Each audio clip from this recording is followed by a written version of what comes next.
Did you know that two of the hardest words in any language are not goodbye forever, or even I love you? They are I'm sorry.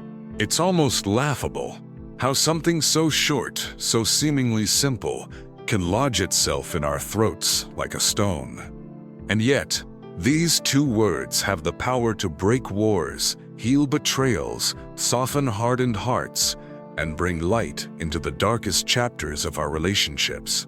But we don't say them, not easily, and certainly not often. Why?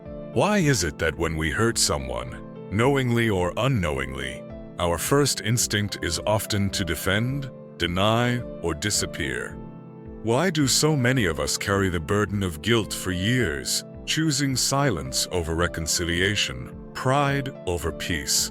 If you've ever stood on the edge of an apology and felt the fear, the shame, or the tension coil up in your chest, know this: you are not alone.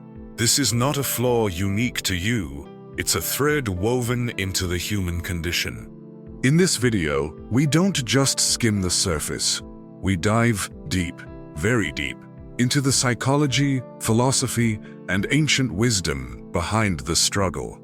You'll discover the 7 core reasons that paralyze our tongues, and more importantly, you'll gain insights on how to liberate yourself from them. Before we unfold this journey, welcome to our channel, where we dive into the labyrinth of the human mind and unearth the wisdom of ages to solve life's toughest puzzles. If your heart beats for truth, wisdom, and self-growth, then this channel is your sanctuary. Subscribe, share your reflections, and let's journey together. Let's begin with the first and perhaps most primal force behind our resistance to apology.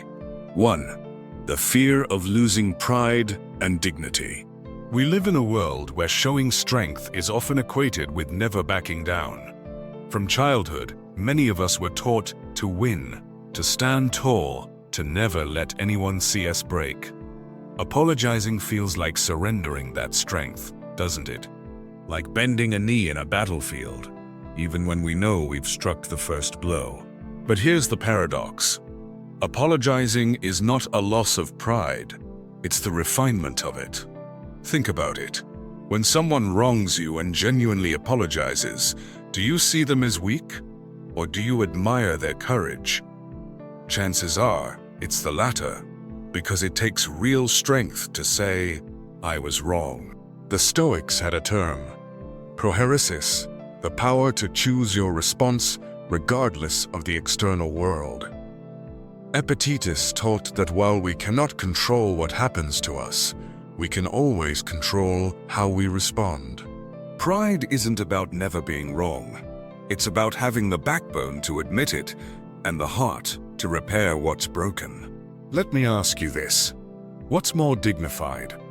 Digging in your heels, knowing you've caused pain, or lifting the weight off someone's shoulders by owning your mistake? Real pride is not found in ego. It's found in character. So, next time your pride tries to silence your apology, remember this. The most respected people in history, from Mandela to Marcus Aurelius, were not those who never erred, but those who stood tall in the humility of their humanity. The pain of confronting our mistakes. Let's be honest. Facing your mistakes is like holding up a mirror to the parts of yourself you'd rather not see. It's uncomfortable. It's raw. It can even be shameful. Apologizing often means revisiting those dark corners, reliving what we said, what we did, or what we failed to do. But here's the truth. The pain of confrontation is the pain of growth. You can't heal what you refuse to see. The philosopher Seneca once said, "A guilty person is the slave of his own conscience." Avoiding an apology might seem like freedom, but it's really a cage. A silent prison of unspoken remorse. When you confront your mistake, yes, it stings, but it also liberates. Just like pulling out a splinter, there's momentary pain, but what follows is healing. The Japanese have a practice called kintsugi, where they repair broken pottery with gold, highlighting the cracks instead of hiding them. Your apology is the gold that fills the cracks of your relationship. It doesn't erase the past. It transforms it into something more beautiful than before. And here's the deeper question. What do you fear more? Brief discomfort or a lifetime of regret? Apologizing is hard, yes, but living with unspoken guilt is far harder. 3. Fear of rejection or negative reactions. What if I apologize and they don't forgive me? What if they lash out? What if they use my vulnerability against me? These questions echo in the mind like thunder. Apologizing feels like opening your chest and offering your heart, unsure if it will be embraced or pierced.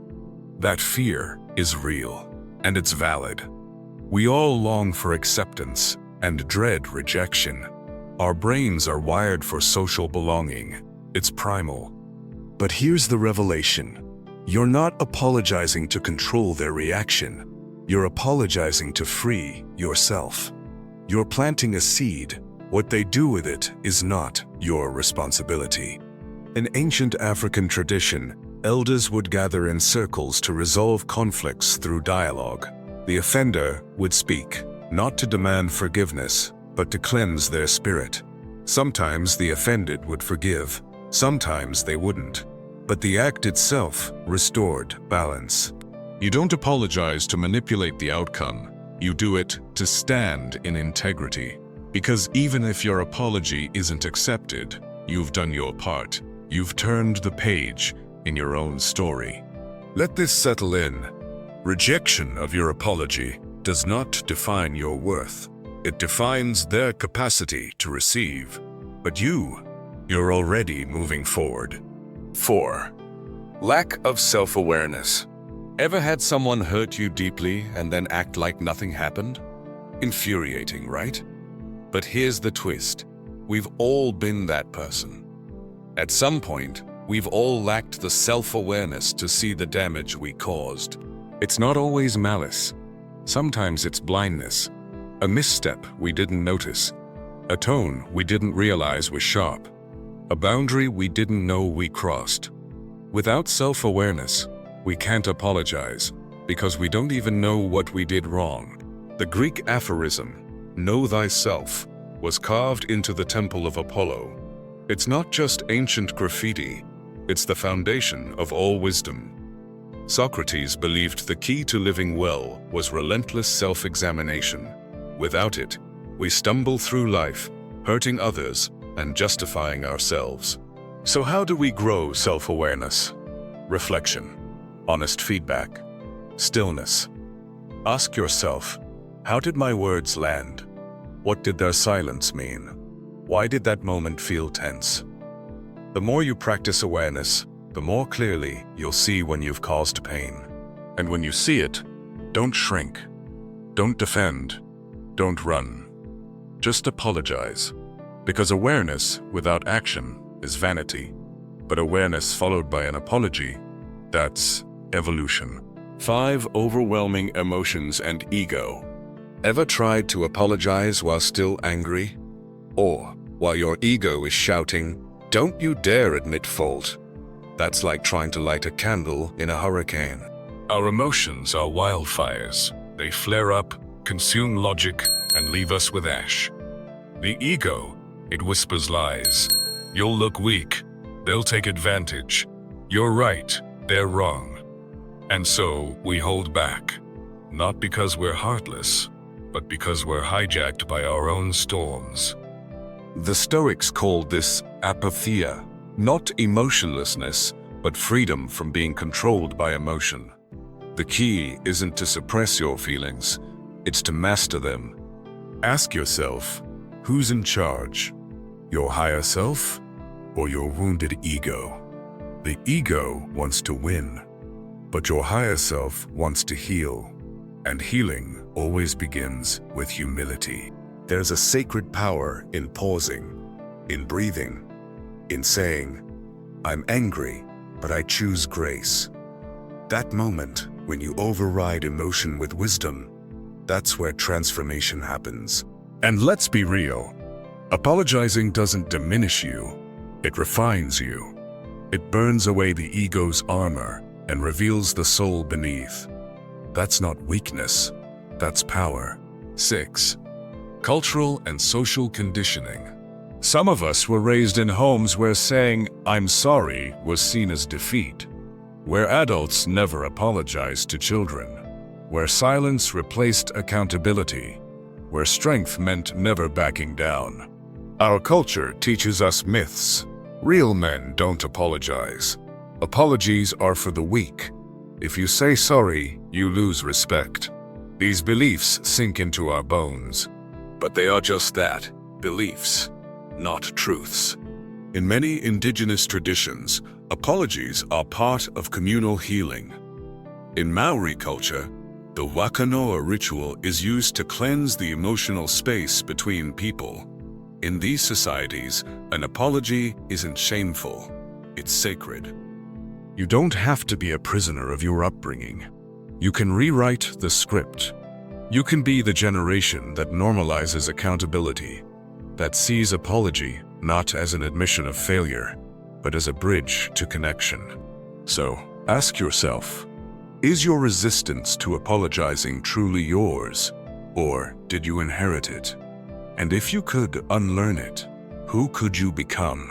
7. Fear of change and the unknown. Apologizing changes things.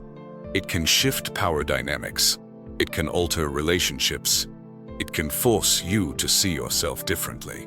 And change, let's face it, is scary. You might wonder, what happens after I say sorry? Will they treat me differently? Will I have to change my behavior? Will I still be in control? Here's the truth. All growth involves risk. Apologizing is not the end. It's the beginning. It's the door to transformation. But many would rather stay in the comfort of dysfunction than step into the unknown of healing. But, as Heraclitus said, the only constant in life is change. Whether we embrace it or resist it, change comes.